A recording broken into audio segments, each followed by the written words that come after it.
24 news आपल्या हक्काचे व्यासपीठ। समग्र शिक्षा अंतर्गत मोफत पाठ्यपुस्तक योजना पात्र शाळांमध्ये विद्यार्थ्यांना पाठ्यपुस्तके उपलब्ध करून दिली जाणार।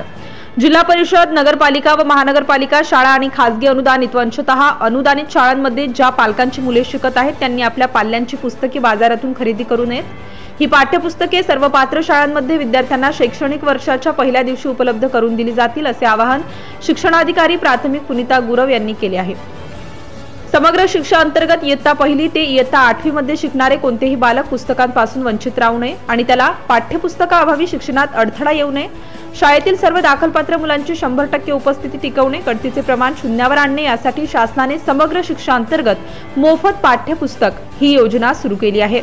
इयत्ता पहिली ते 8वीच्या शासकीय शाळा, स्थानिक स्वराज्य संस्थांच्या शाळा, खासगी अनुदानित आणि अंशतः अनुदानित शाळांमध्ये शिकत असलेल्या 1,84,162 विद्यार्थ्यांना पाठ्यपुस्तके एकात्मिक पुस्तक संच शासनामार्फत मोफत पुरविण्यात येणार आहे। Subscribe now and press the bell icon. Never miss an update.